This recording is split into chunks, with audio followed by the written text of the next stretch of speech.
Welcome to my home. We are aboard the ferry boat Vallejo, which is tied up at the north end of Sausalito, close to San Francisco, and this is where I live. And you may think this place is rather weird, but that's because I've always loved weird things.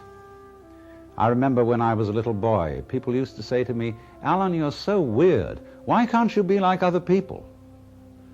Well, I thought that was just plain dull, like having the same thing for dinner every day. And as is well said, variety is the spice of life. So you will indeed find this place rather strange.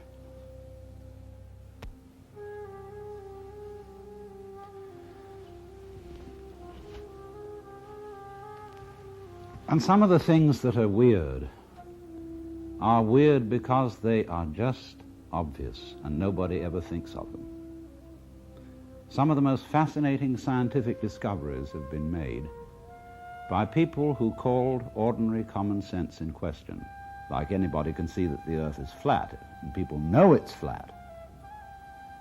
And calling that fundamental assumption in question is really the beginning of geography. And when I think over the weirdest of all things I can think of, you know what it is? Nothing. The whole idea of nothing is something that has bugged people for centuries, especially in the West. Because we have a saying in Latin, ex nihilo nihil fit, which means that out of nothing comes nothing. You can't, in other words, get something out of nothing.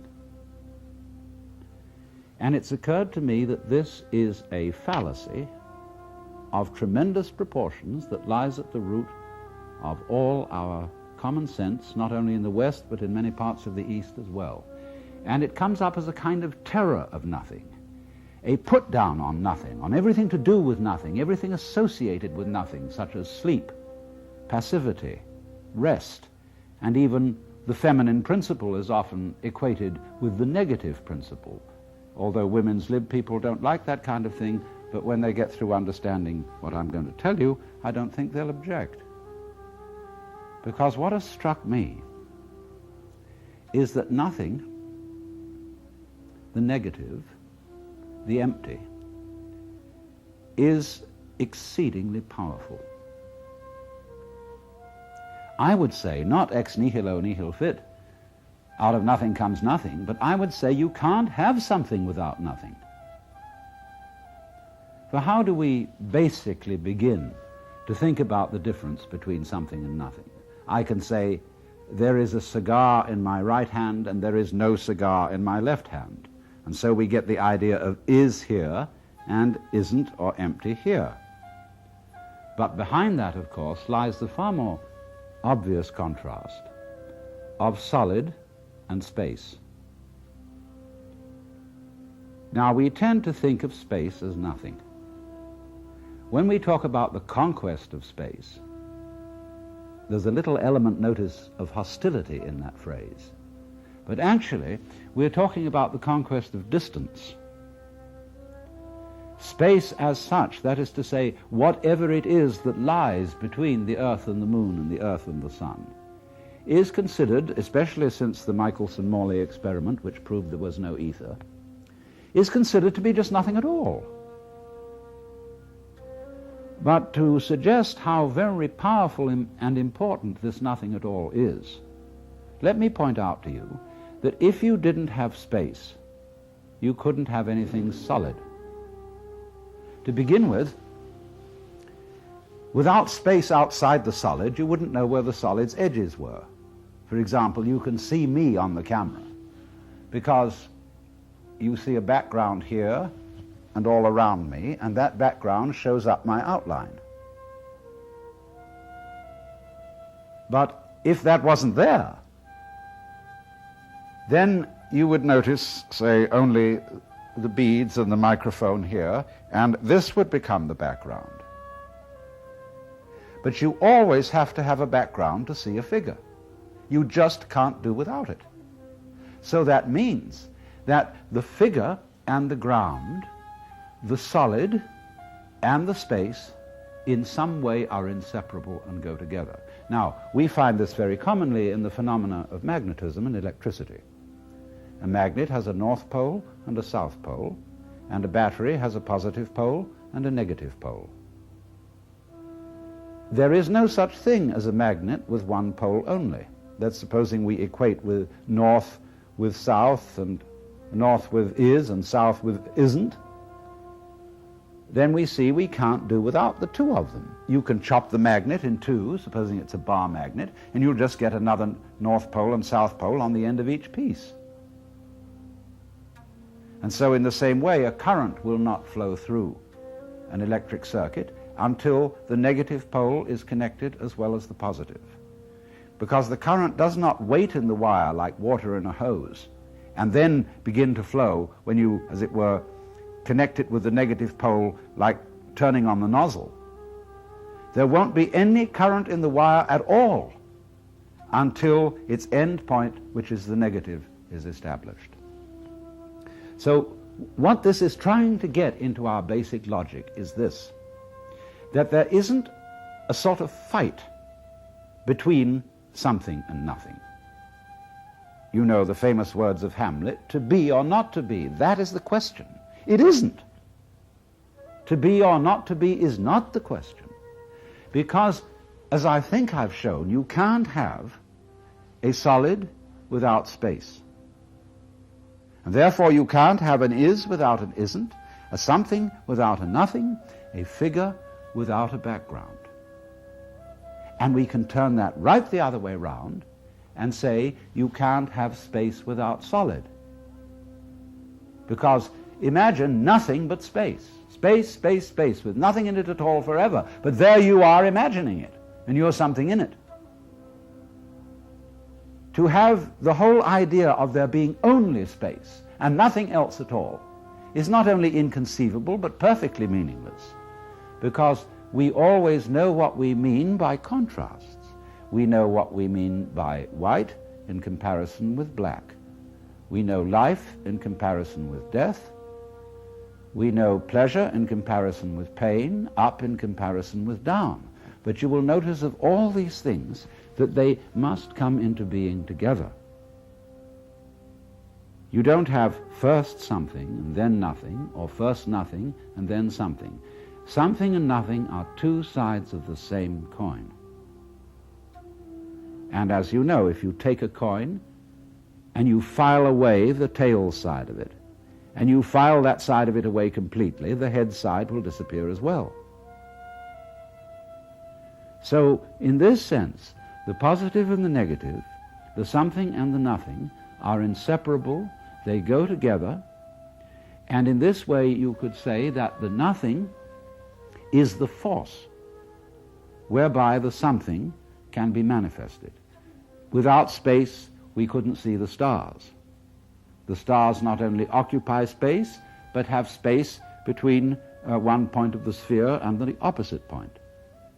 So there's space everywhere as absolutely basic to there being anything at all.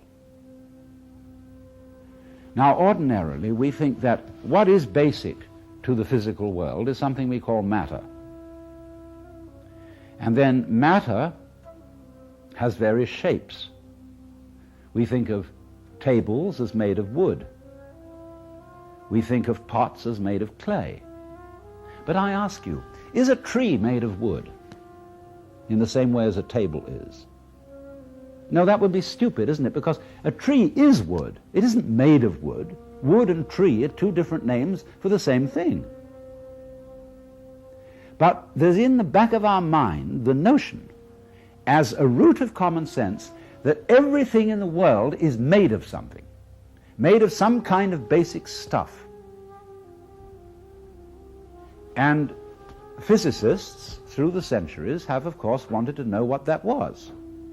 And physics began as a quest to discover the basic stuff out of which the world is made. And with all our advances in physics, we've never found it. What we have found is not stuff, but form. We have found shapes. We have found structures. Because when you turn up the microscope and you look at things where you thought there was some sort of stuff, you find instead form, pattern, structure. You find the shapes of crystals, and you go in beyond the shapes of crystals and you find molecules. And you go in beyond molecules and you find atoms, and you go in beyond atoms and you find electrons and positrons, between which there are vast spaces. And we can't make up our minds as to these electrons, whether they're waves or whether they're particles, and so we call them wavicles. But they're very tiny. And if you want to ask what stuff are electrons made of, we might be able to make a further analysis, but what we will come up with will never be stuff. It will always be a pattern, a moving pattern, which can be described and measured, but we never get to any stuff for the simple reason that there isn't any. You see, what stuff is, actually, is when you see something unclearly or out of focus, it becomes fuzzy.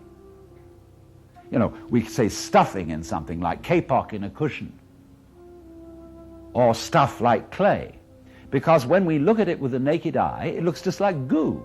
We can't make out any significant shape to it. But then when you put it under the microscope, you suddenly see shapes. It comes into clear focus as shape. And you can go on and on and on, looking into the nature of the world, and you will never find anything except form. Because think of stuff. Why, you wouldn't know how to talk about it, even if you found it. How would you describe what it was like? You couldn't say anything about a structure in it. You couldn't say anything about a pattern or a process in it, because it'd be just absolute primordial goo. Well, what else is there besides form in the world? Obviously, between the significant shapes of any form, there is space. And space and form, in that sense, go together as the fundamental things we're dealing with in this universe. And that's why there's a Buddhist saying, really the whole of Buddhism is based on this saying, which is, that which is void is precisely form, and that which is form is precisely void. And let me illustrate this to you in an extremely simple way. When you use the word clarity, what do you mean by clarity? What's the first thing you think of when I say clarity? Well, it might be a perfectly polished lens or mirror, or a clear day when there's no smog and the air is perfectly transparent, like space. Now, what's the next thing you think of? Clarity. The next thing you think of is form in clear focus. All the details articulate and perfect. So the one word clarity suggests to you these two apparently completely opposite things. The clarity of the lens or the mirror and the clarity of articulate form. And it is in this sense, then, you see, that the Buddhists say, form is void, void is form. Or we could put it in another way. Instead of saying is, we could say implies. Or the word that I invented, goes with, spelled all in one. Like a front goes with a back, a male goes with a female, and so on. So form always goes with void. And there really isn't in this whole universe any stuff. Form, indeed, is inseparable from the idea of energy. And frisky form, especially when it's moving in a very circumscribed area, appears to us as solid. In the same way, for example, when you spin an electric fan, the empty spaces between the blades sort of disappear into a blur, and you can't push a pencil, much less your finger, through the fan. So in the same way, you can't push your finger through the floor, because the floor's going too fast. But basically, what you have down there is nothing except nothing and form in motion. I know there was a physicist at the University of Chicago. He was rather crazy, like some scientists. And this impressed him so much, the insolidity, the instability of the physical world, that he used to go around in enormous padded slippers, for fear he should fall through the floor. But here it is, this common sense notion that the world is made of some kind of stuff is shown to be a nonsense idea in the back of our minds. It isn't there at all, but instead form and emptiness.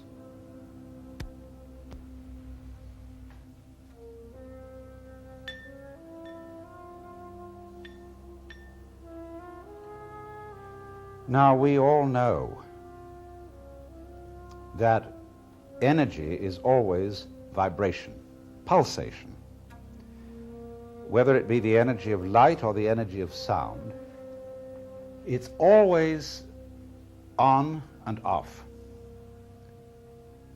And in the case of light, say you get very fast light, very strong light, even say with alternating current, you don't notice the discontinuity because your retina retains the impression of the on pulse. And so that carries over during the off pulse, and you don't notice the off pulse except in a slow light like an arc lamp. And it's exactly the same thing with sound. When you hear a high note that goes, it seems much more continuous. That's because the vibrations are faster than a low note, as when I go,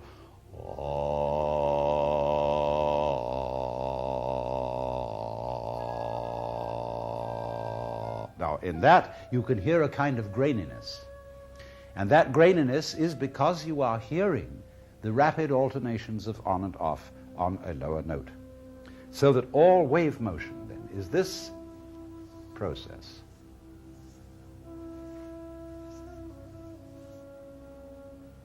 And it's curious, isn't it? When we think of waves and talk about waves, we think about the crests. We think about this point. And we say, that is waves.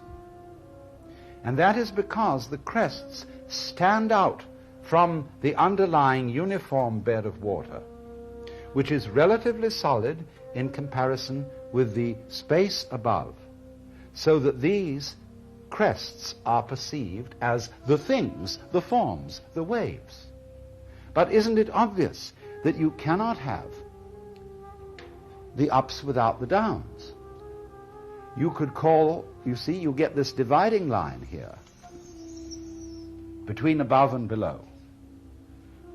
Now, isn't it obvious, first of all, you cannot have the emphasis called a crest, the concave, without the de-emphasis, or convex, called the trough.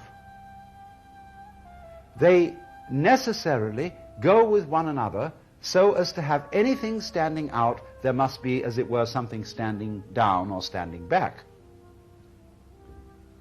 So in this way, we must realize that if you had this part alone, the up part, that would not excite your senses in any way because there would be no contrast.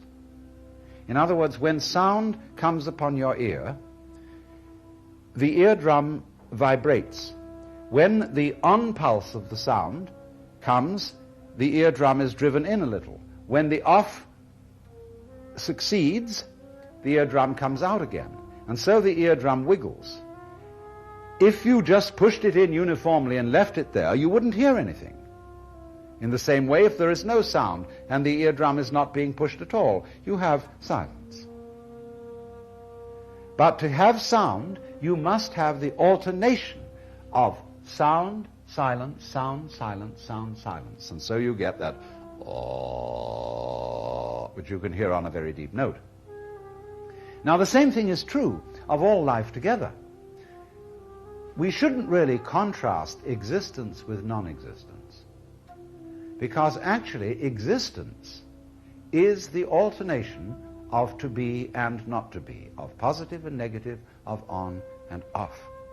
So you could say existence is eternal if we are to consider existence as this alternation of now you see it, now you don't, now you see it, now you don't, now you see it, now you don't. It is that contrast that presents the sensation of there being anything at all. Now, in light and sound, these waves are extraordinarily rapid so that we don't hear the interval between them. But there are other circumstances in which the waves are extraordinarily slow, as in the alternation of day and night, light and darkness, and the much vaster alternations of life and death, of the great slow cycles of the world. But these alternations are just as necessary to the being of the universe as in the very fast motions where we get it in light and in sound and in the sense of solid contact, where it's going so rapidly that we notice the continuity, or the is side, and we ignore the intervention of the isn't side. But it's there just the same, just as there are vast spaces within the very heart of the atom.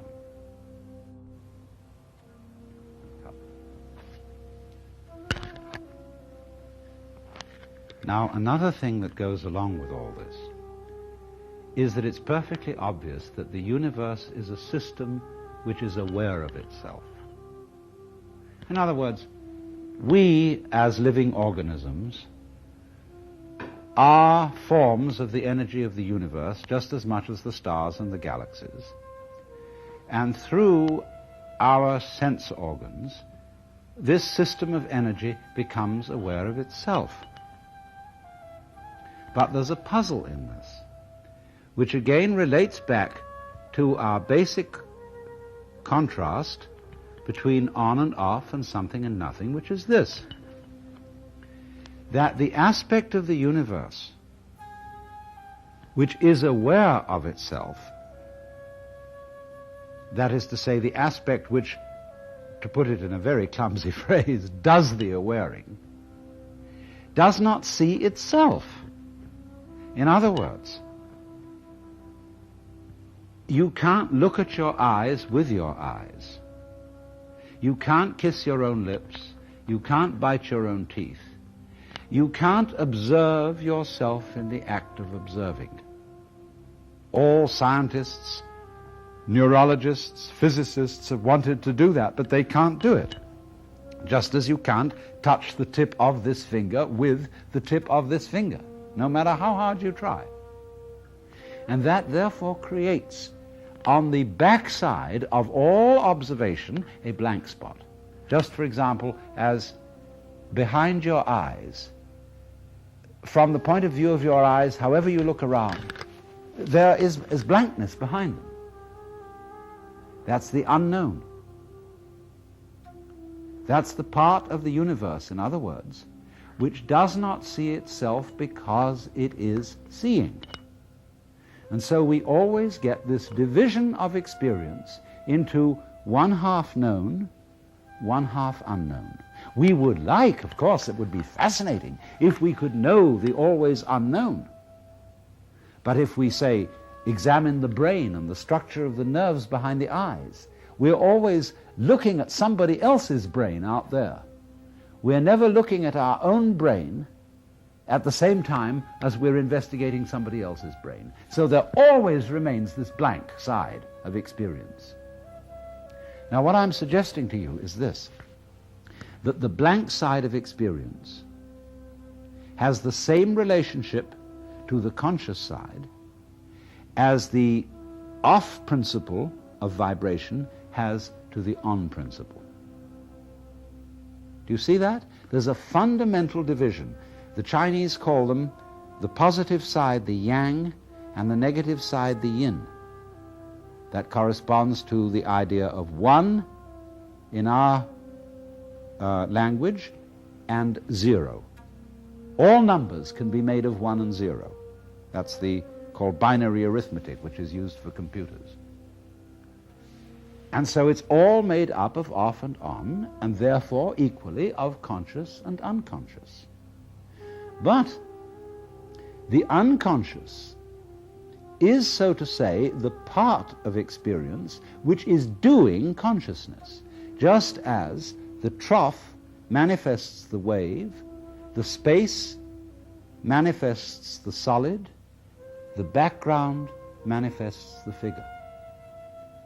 And so all that side of life which you call unconscious, unknown, impenetrable, is unconscious and is unknown and is impenetrable because it's really you. In other words, the deepest you is the nothing side, is the side which you don't know. So in this sense, don't be afraid of nothing. I could make a joke and say there's nothing in nothing to be afraid of. But people in our culture are terrified of nothing. They're terrified of death. They are uneasy about sleep because they think it's a waste of time. And they have a lurking fear in the back of their minds that all this universe is eventually going to run down and end in nothing. And it will all be forgotten, buried and dead. But this is a completely unreasonable fear, because it is just precisely this nothing which is always the source of something. Think of it once again in the image of clarity. We say crystal clear. Nothing is what brings something into focus. And this nothingness, symbolized by the crystal, is your own eyeball, your own consciousness, and the clear space in which all the stars have freedom to be seen.